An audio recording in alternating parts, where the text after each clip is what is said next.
स्वागत है दोस्तों। आज की हमारी नई कहानी है मृग मरीचिका।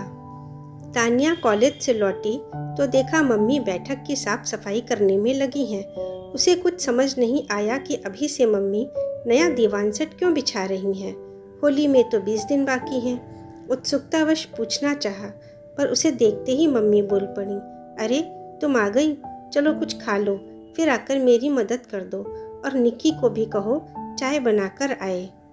तीनों लोग लगेंगे तब काम जल्दी सिमट पाएगा।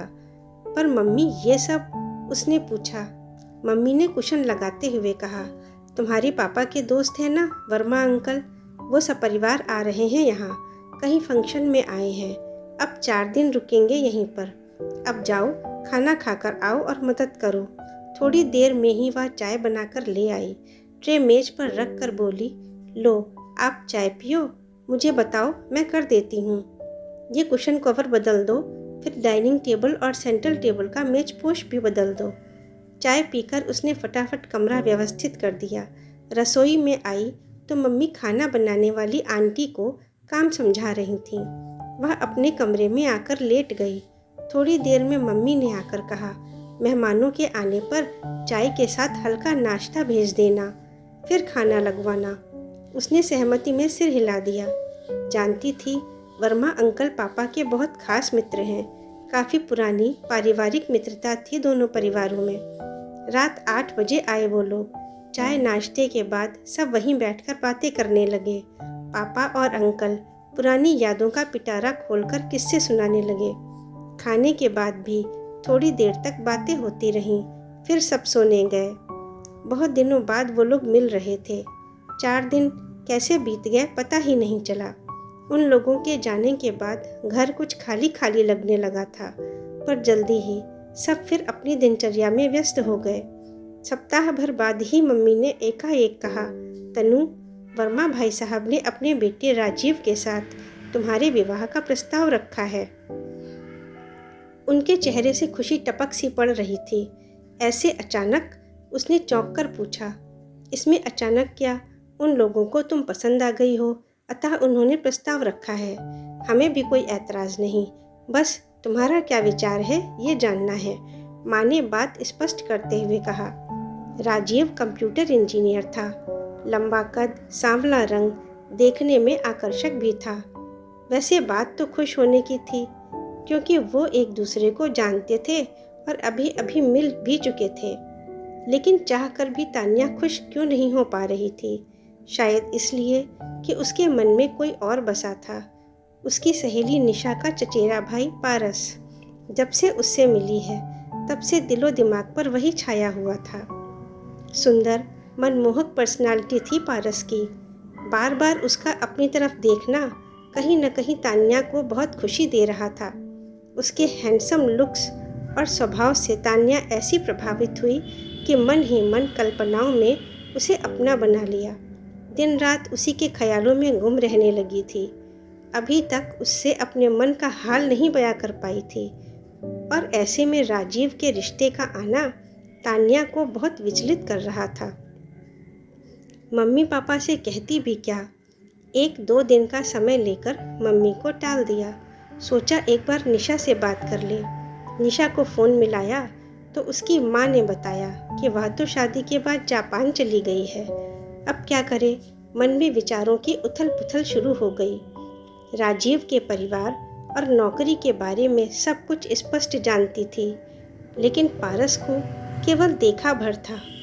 फिर उसकी तरफ से भी कोई पहल नहीं हुई थी अब तक। निशा का नंबर लेकर बात की। सुनते ही वह गंभीर हो गई। समझाते हुए बोली, नहीं तनु, पारस के बारे में मत सोच। तुम जैसा समझ रही हो वो वैसा नहीं। अंकल आंटी जहाँ कह रहे हैं वहीं शादी कर ले। बाकी मैं आऊँगी तब खुलकर बात हो पाएगी। तान्या सन्न रह गई। क्या फैसला करे? एक शाम मम्मी ने फिर कुरेदा कि वर्मा अंकल आने वाले हैं, क्या सोचा है तुमने?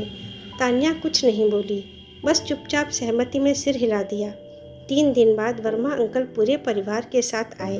आंटी और राजीव की छोटी बहनों ने उससे बात की। उचटती निगाह से राजीव को देखा, मन ही मन दुखी हो गई।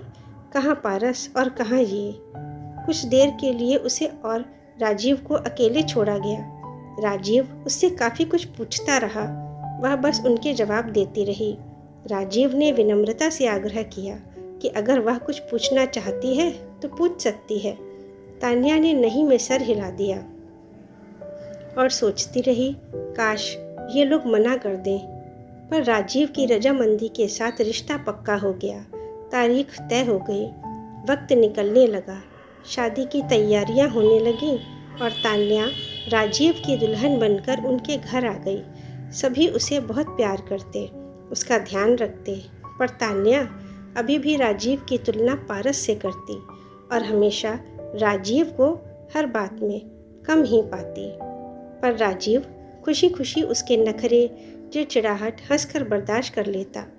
राजीव की पोस्टिंग हैदराबाद में थी। राजीव ने बहुत अच्छा घर लिया, सारी सुख सुविधाओं से भरपूर। घर का सारा काम करने के लिए एक मेड भी रख ली। तान्या को कोई परेशानी नहीं थी।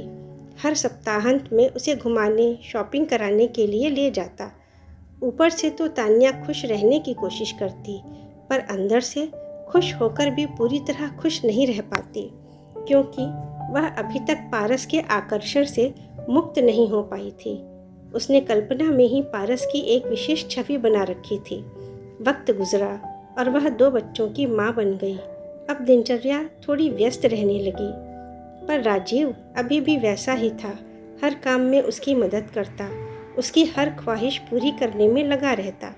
तान्या कई बार सोचने पर मजबूर हो जाती कि राजीव वाकई बहुत अच्छा इंसान है। पिछले माह मम्मी का फ़ोन आया। निक्की की शादी तय हो गई थी। मम्मी ने उससे थोड़ा जल्दी आने को कहा, जिससे उनकी थोड़ी मदद हो जाए। काफ़ी समय से जा नहीं पाई थी, अतः तान्या भी बहुत खुश होकर तैयारियों में जुट गई। भाई बहन, मम्मी पापा, सास ससुर, नंद सबके लिए उपहार खरीदे। राजीव ने खूब खुश होकर भरपूर शॉपिंग कराई उसे। तान्या पहले ससुराल पहुंची। बच्चे दादा दादी से मिले। मम्मी जी ने कहा, राजीव, बहू को मम्मी पापा के घर ले जाओ, वहाँ ज़्यादा ज़रूरत है। हम लोग भी 1 आध दिन में आ जाएंगे। तान्या घर पहुंची। सब बहुत खुश हो गए। मम्मी ने सारा सामान दिखाया जो निक्की के लिए लिया था। एक दिन इसी में निकल गया।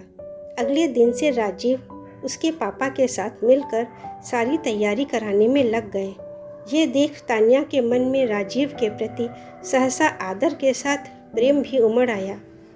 रात को खाना खाते समय मम्मी ने बताया, निशा विदेश से आई है। एक दिन आई थी तुम्हारे बारे में पूछने। उस दिन फ़ोन पर हुई बात के बाद से उसकी निशा से कभी बात हुई ही नहीं, पर जाने क्यों आज उसका मन निशा के घर जाने को व्याकुल हो उठा। उसके घर के नंबर पर फ़ोन किया और दूसरे दिन उसके घर आने की बात तय कर ली। तान्या कुछ अजीब सा महसूस कर रही थी, फिर भी जानना चाहती थी। शायद पारस के बारे में जानना चाहती थी। सुबह जल्दी ही उसके घर जा पहुंची। इतने सालों बाद सहेली से मिलने का सुख अलग ही था। एक लंबे अंतराल की बातें थीं उनके पास। उन बहुत सारी बातों के बीच निशा ने कहा, मैं जानती हूँ तुम नाराज़ थी मुझसे पारस भैया को लेकर। सच बताऊँ तो मैं खुद नहीं चाहती थी कि मेरी सबसे प्यारी सहेली की ज़िंदगी खराब हो। क्यों? तान्या ने पूछा। कारण जानना चाहती हो? निशा आगे कुछ कह पाती इसके पहले ही अचानक अंदर से किसी के ज़ोर ज़ोर से चिल्लाने झगड़ने की आवाज़ आने लगी। निशा ने हंसकर कहा, बताना क्या, चलो दिखा देती हूँ। निशा उसे लेकर अंदर अंदर घर के पीछे की तरफ ले गई, जहाँ उसके चाचा का परिवार रहता था। उसने झांक कर देखा। निशा के जिस भाई के लिए वह दीवानी रही, अपनी खूबसूरत जिंदगी, अपने इतने प्यार करने वाले पति को कमतर समझती रही। वो अपनी पत्नी से झगड़ा कर रहा था, माता पिता को अपशब्द कह रहा था। तान्या को देखकर अजीब सी हंसी उसके चेहरे पर आ गई। जिस पारस को उसने पहले देखा था, उससे आज का रूप बिल्कुल भिन्न था। आज उसका देखने का ढंग इतना गंदा था कि वहाँ खड़े रहना भी तान्या के लिए दूभर हो गया। निशा का हाथ पकड़कर वह वापस कमरे में आ गई। ये क्या? कहते हुए वह घबरा सी गई। निशा ने उसे संभालते हुए कहा, इसीलिए तुम्हें मना किया। पारस भैया शुरू से ऐसे ही हैं, दूसरों के सामने अच्छा होने का ढोंग करते हैं और वास्तविकता में ना चाचा चाची का सम्मान करते हैं, ना खुद पसंद करके लाई हुई पत्नी का। रोज घर में झगड़ा होता है। 4 साल पहले यहाँ आए हैं।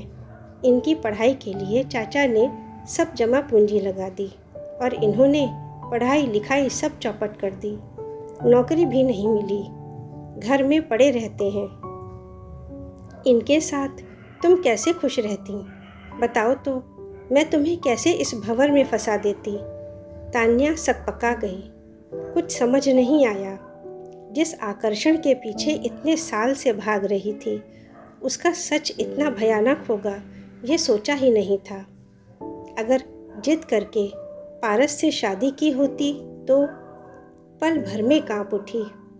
निशा का आभार व्यक्त कर उल्टे पांव अपने घर की तरफ चल दी। आज अपनी किस्मत पर, अपने पति पर गर्व महसूस हो रहा था। अब राजीव में उसे कोई कमी नज़र नहीं आ रही थी, बल्कि आज तो राजीव एक अच्छे इंसान के साथ साथ आदर्श पति और पिता के रूप में नज़र आ रहे थे। अंततः वह समझ गई थी कि जिस आकर्षण के पीछे वह सालों से भाग रही थी, वह महज एक मृगमरीचिका थी। जी हाँ दोस्तों, किसी के व्यक्तित्व में सिर्फ सुंदरता और स्मार्टनेस देखना ही काफ़ी नहीं, बल्कि अच्छी सोच, अच्छा चरित्र होना भी बहुत ज़रूरी है। कैसी लगी हमारी आज की कहानी? पसंद आई है तो उसे लाइक अवश्य करें तथा चैनल को सब्सक्राइब करना बिल्कुल ना भूलें। आपकी सराहना के लिए धन्यवाद।